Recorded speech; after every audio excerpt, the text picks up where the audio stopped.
విలాప వాక్యములు 1వ అధ్యాయము 5వ వచనం. విలాప వాక్యములు 1వ అధ్యాయము 5వ వచనం.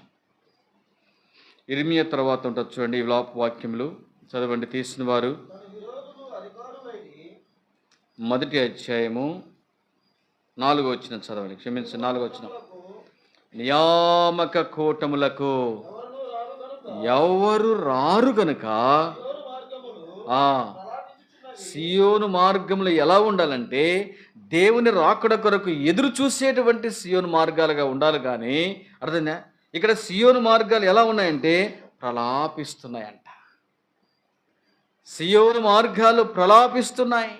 సియోను మార్గాలు ప్రలాపించడానికి బహుశా కారణము రక్షణ తీసుకొని మారు మనసు పొంది ఏర్పాటు చేయబడి ఆయన బిడగా నిజంగా కొనసాగుతున్నాను, ఆయన త్రోవలో నడుస్తున్నాను, ఆయన భక్తుల్ని భక్తిపరురాలని అని కొనసాగుతున్నావేమో.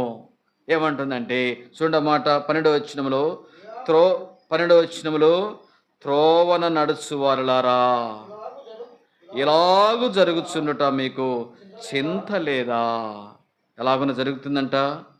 సియోను మార్గాలు నియామక కూటాలకు ఎవరు రారు గనుక సియోను మార్గాలు ప్రలాపిస్తున్నాయి.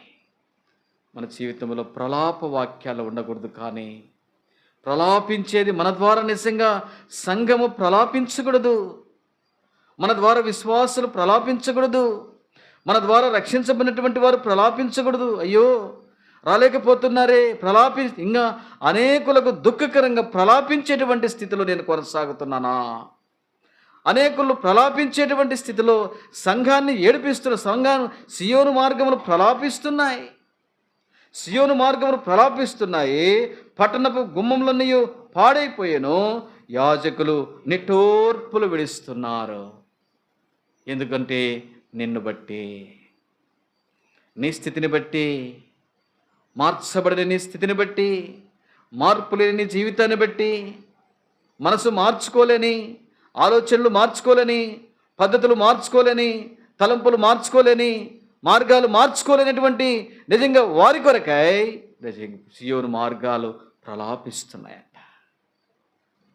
త్రోవన నడుచు వారలారా చింత లేదా మీకు? దేవుడు ఎందుకంటే మన కొరకు ఆయన ఆలస్యం చేస్తున్నాడు. ఈ మధ్యాహ్న కాల సమయంలో వస్తే నిజంగా ఎత్తబడతావని ధైర్యం లేదు. ఎందుకంటే ఎత్తబడతామనే ధైర్యం లేదు కాబట్టి నీ కొరకే ప్రభు ఆలస్యం చేస్తున్నాడు. అయ్యా నువ్వు సరి చేసుకోవాలి, అమ్మా నువ్వు దిద్దుకోవాలి.